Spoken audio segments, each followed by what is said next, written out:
He has said that when he reads it, we shall find an answer. So let him read it so that we see whether he's answering his own questions. Governor, we have a problem.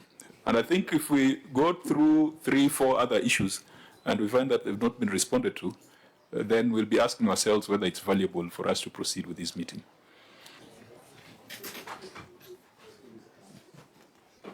Chair, it is part of the 17 which has not been responded to. Review of the payroll and human resource records revealed that the county executive has in position 36 advisors on multiple aspects of county management, contrary to the guideline of the Salary and Remuneration Commission. The management confirms having engaged total of 4 advisors in various portfolio as per below table appendix 2. Where are you reading? Where are you reading? Or you're adding something that is not here? No, I'm adding here. You're adding? Because I can see it is not here. But I can confirm, Chair, the other 32 officers are officers under the County Public Service Board. Governor, you have told the committee that these 32 are not advisors. So let me start with the Auditor General. All these people have appointment letters. Is that the source document that told you that these are people appointed as advisors? So okay. You're going to run into a lot of problems with us as they look for that evidence. You have said that these people are not advisors. What do they do? What positions do they hold? I know there are many, like 32. Just, are you aware of those names from the Auditor General? Chair, we have many officers working. No, in that list of 36, are you aware of any 2 or 3 cases where the auditor said that this is an advisor and you have evidence to show us that they are not advisors? Chair, if you listen to what I said earlier, I said we will bring evidence showing that those officers are working under County Public Service Board. They were never. No, it doesn't matter who is employed. They were never recruited as advisors. We just have 4 advisors, Chair. So their appointment letters do not indicate that they are advisors? Yeah. Okay. Chair. But Senator Sifuna, how do you leave it at that point? Who are the 4 advisors that he has in the county? Based on that, I will provide my evidence whether you have 36 advisors or not.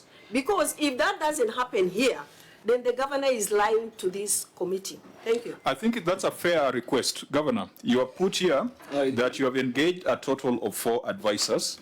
The appendix is not available. You are on oath. Can you tell us who they are? Because you're saying you've got something there. Chair, it is not a fair request.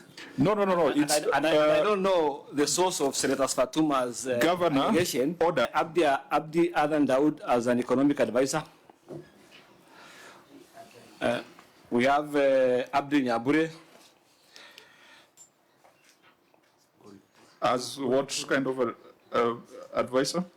Abdi Nyabure. Abdi is economic advisor. And we have another Abdi Adan Godana as an advisor of intergovernmental affairs. Josephine Eragai, that's the 4th one.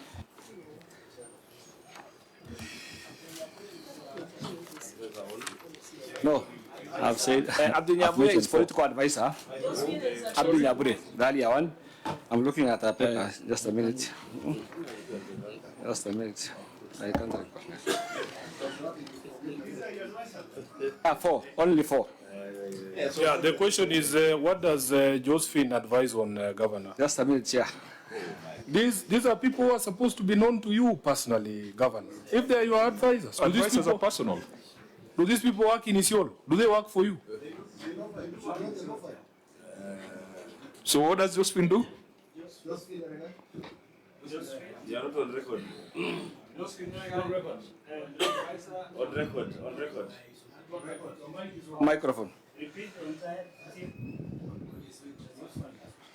Josephine is advisor on agriculture livestock production. Human resource records reveal that the county had appointed 31 county chief officers to head multiple departments instead of the 18 which were provided for in the county staff establishment of July 2022. In addition, the county had in position 2 deputy county secretaries which were not provided for in the county staff establishment. In the circumstances, the management was in breach of the law. Thank you, Chair. True, Isiolo County has 31 chief officers. Is that written anywhere? Yeah. Where? The management confirms having appointed a total of 31 chief officers serving in different portfolios. Which document? Is that The same document you have? Same page, where you have excess advisors and chief officers. Yes, but you have just repeated what the Auditor General has said. Yeah, what I'm saying. What you should tell us is whether your staff establishment allows for 18 or it allows for 31. That is the First, that is a violation. If you go to the County Government Act, Chair, it is very clear how the appointment of the chief officers are done. No, just a minute, Governor. What does your staff? The law does not specify the number of chief officers to be appointed, Chair, as per the County Government Act. Section 5. Yes. Yeah. It is driven by your staff establishment, isn't it? We've changed our staff establishment to allow 31 chief officers. At the time of audit, Yeah. what was the number of chief officers as per your staff establishment at the time of audit? I'm not aware of that, but we have a staff establishment which allows for 31 chief officers here. What is your current establishment since the previous chief officers, their term has come to an end? I'll still appoint 31 chief officers. As per the County Government Act Section 45, which allows the governors to do that, Chair, and the County of Now, Governor, which allows for 31 chief officers. you do not have the luxury of bad manners in Isiolo because you are the governor. This is a constitution that guides your operations. And a county with 10 MCAs and 36 advisors and 31 chief officers, that is madness. You can't tell us that that is justified and that you're going to do it because your staff establishment says so. That is completely out of order, completely unacceptable, Governor. Chair. That you cannot get away with. How many MCAs are there in Isiolo? Chair, let's start from there. The Constitution does not specify the appointment of the chief officer. And Constitution requires you to utilize public funds effectively. Doesn't it? Yeah, it does. So if you have 10 MCAs, 36 advisors, 36 chief officers, surely, no wonder you are at 46% on wage roll. Other councils are at 51. Honorable Governor, you know I'm a lawyer. Yeah. Please. Yeah. I know what the law says. It is very condescending for you to send me to the law, and you know I'm a lawyer. So please, if you knew that the problem was this, instead of complying with your own staff establishment, because there was a thinking that went into having 18. The initial staff establishment of 18, there was a reason why they went to 18. Chair, the initial one was On record. It moves to 18. Now we have 31. Yeah. In 2014, there was an establishment of 14.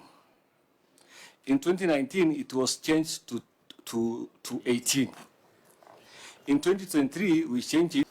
Governor, on the 21st of June 2024, the Senate wrote to you conveying the resolution of this committee to impose upon you a fine of 500,000 shillings.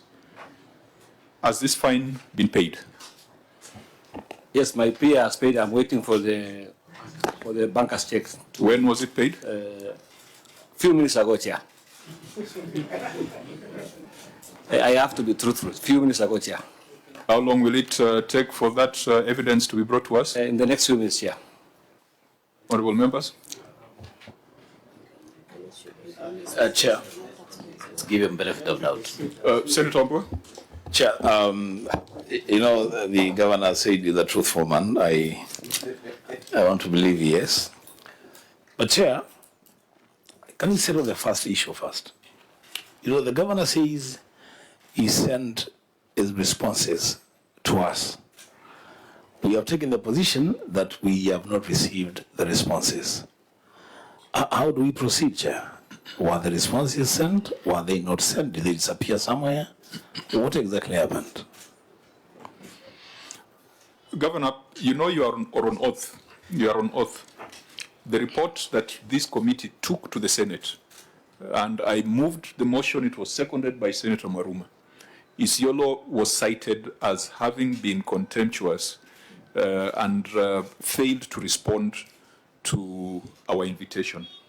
That is a position that we took to the House. Now, if you're going to assert that you responded, then we need to know where that response went.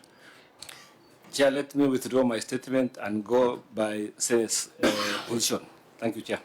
Governor, it is quite surprising because you have known about this appearance before. Your regular bank closes at 4 p.m. today. So I'm a bit worried for you because if it turns out that what you have given is not factually correct, you had time to do it.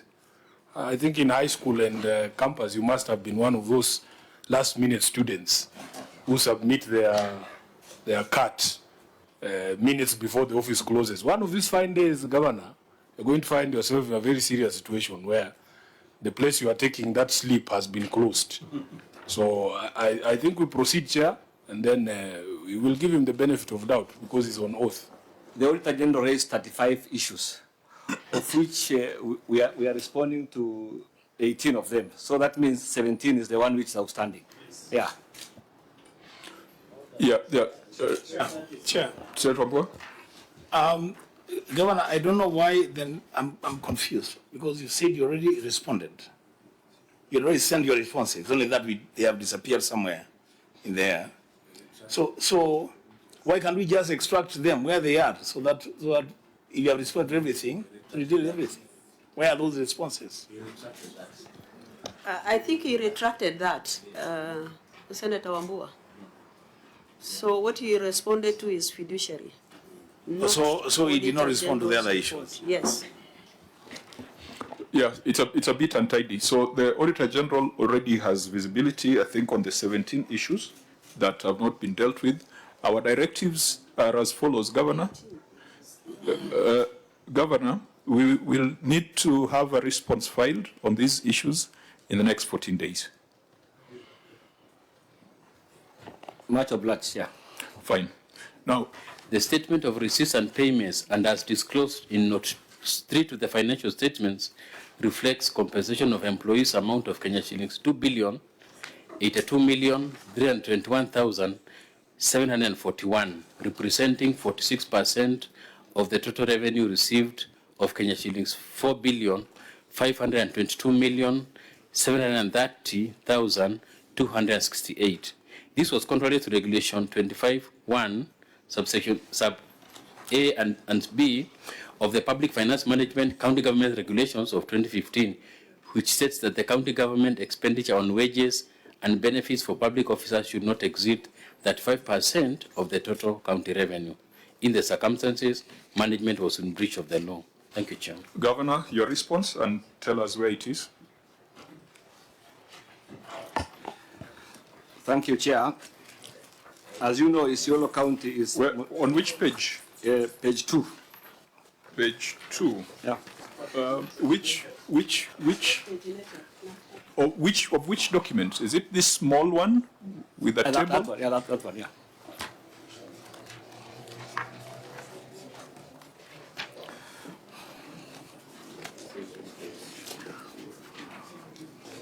I don't see a response to that.